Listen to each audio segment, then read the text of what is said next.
एक दिन मैंने हिसाब निकाला था, दिल्ली से कलकत्ता अगर गाड़ी से आप चले जाएं तो डीजल के खर्चे से ज्यादा टोल टैक्स का खर्चा है। दिल्ली से कलकत्ता सड़क रास्ते से आप चले जाएं तो हम हिंदुस्तान की सरकार को इनकम टैक्स के रूप में, कॉर्पोरेट टैक्स के रूप में, एक्साइज ड्यूटी के रूप में, वैल्यू एडेड टैक्स के रूप में, सेल्स टैक्स के रूप में, सेंट्रल सेल्स टैक्स के रूप में, रोड टैक्स के रूप में, टोल टैक्स के रूप में, प्रॉपर्टी टैक्स के रूप में, हाउस टैक्स के रूप में, 64 तरह के टैक्स के रूप में हर साल हम 20 लाख करोड़ दे देते हैं। 6,14,000 करोड़ केंद्र सरकारों को और बचा हुआ सब राज्य सरकारों को 35 राज्यों में। फिर हमारी गरीबी, भुखमरी, बेकारी क्यों होनी चाहिए? इतना टैक्स हम दे देते हैं। 20 लाख करोड़ पता है कितना धन होता है?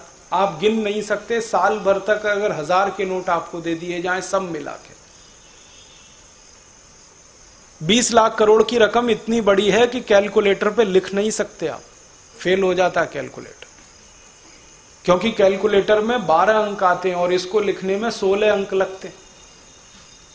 20 लिखना, उसके आगे 0 0 0 14 बार जीरो लगाना पड़ता है, इतनी बड़ी रकम है। अगर इस रकम का सोना खरीद लें हम तो ये इतनी बड़ी रकम है कि मध्य प्रदेश के एक एक राज्य की सड़क को सोने से बना सकते हैं, इतनी बड़ी रकम है। अब इतनी रकम हमने दे दी केंद्र सरकार को, राज्य सरकार को, स्थानीय सरकारों को, फिर भी वो गरीबी, भुखमरी, बेकारी दूर नहीं कर पाते, तो कहां जा रही है ये रकम? हो क्या रहा है इसका? तब ध्यान में आता है कि अरे राजीव गांधी ने कहा था कि इस रकम का 85% तो घूसखोरी, लूटखोरी में ही चला जाता है, और वो 84 में कहा था। हो सकता है 2009 में इस रकम का 90% घूसखोरी, लूटखोरी और भ्रष्टाचार में चला जाता हो, 10% ही काम में आता हो। तो हमारे समझ में बात आ गई, वो ये आ गई कि इस पूरी की पूरी रकम का इस देश के नेता और अधिकारियों में बंदर बांट होता है, घूसखोरी, रिश्वतखोरी के नाम। और ये बंदर बांट करने वाले नेता और अधिकारी करोड़पति, 10 करोड़पति, अरबपति, 10 अरबपति, खरबपति, 10 खरबपति होते ही जा रहे हैं।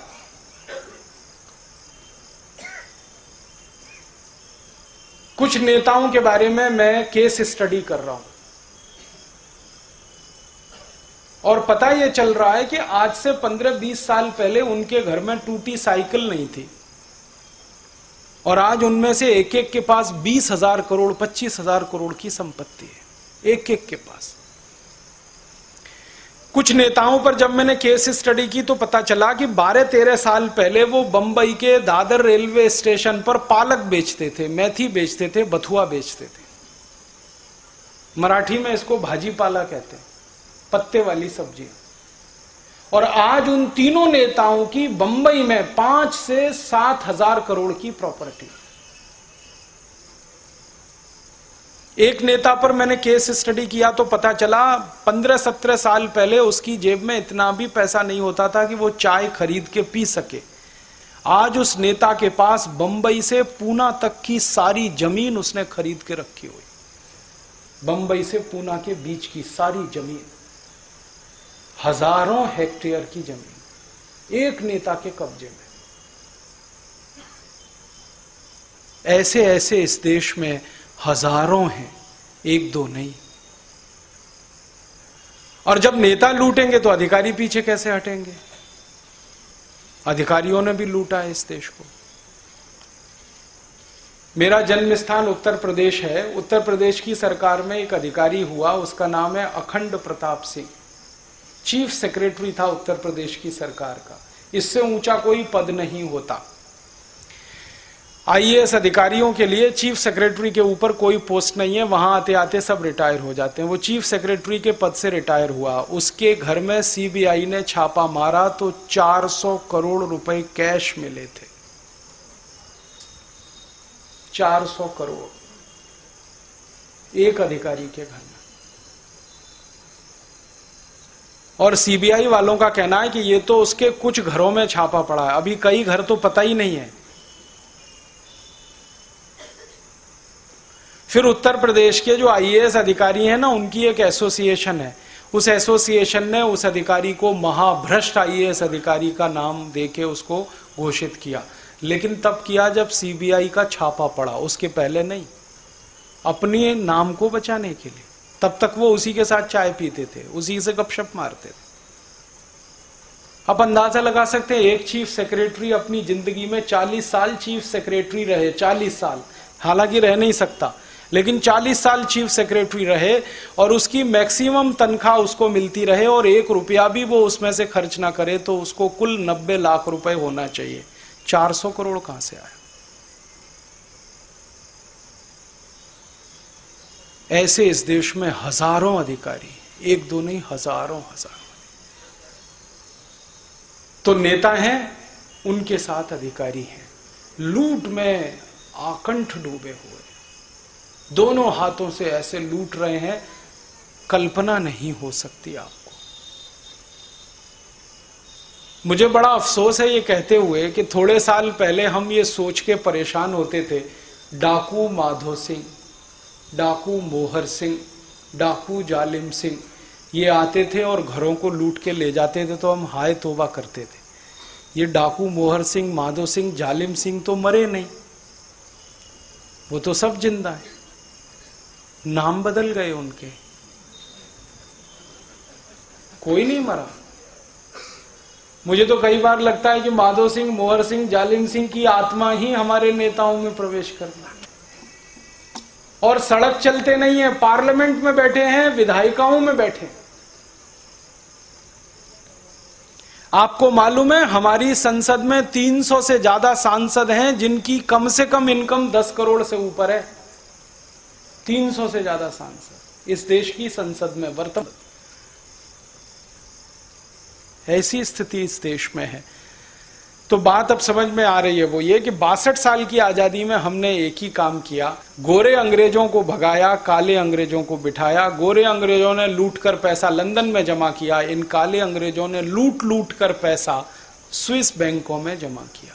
बस इतना ही अंतर है, और कोई बड़ा अंतर नहीं। हमारे नेताओं ने 62 साल खूब पैसा लूटा है, विकास के धन का भ्रष्टाचार में डुबोया पूरा पैसा, और यही कारण से उनकी संपत्ति दिन दुगनी रात चौगनी बढ़ी है।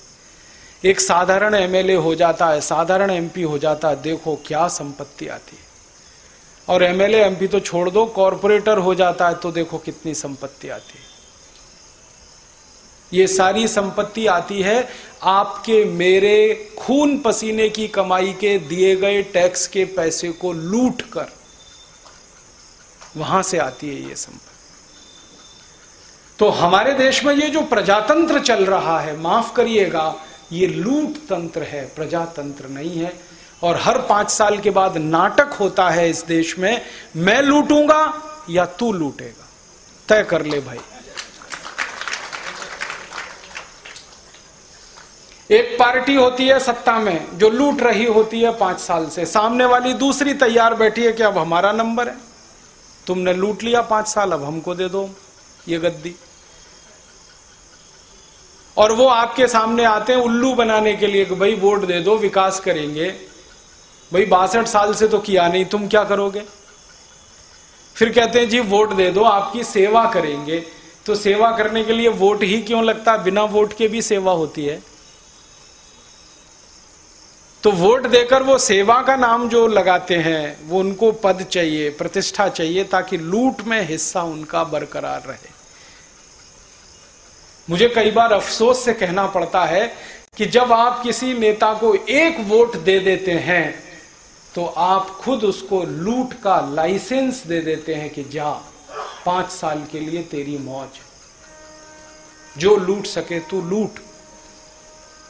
और 5 साल आपके पास कोई ताकत नहीं है उसको वापस बुलाने की, तो जितना मन में आता है वो लूटता है। और उसे मालूम है कि दोबारा चुन के आया नहीं आया तो एक बार में सब घर भर लो। तो अभी तो इनकी संपत्ति की जांच अगर आप करा दें हिंदुस्तान के नेताओं और अधिकारियों की, तो आंखें फट जाएंगी आप।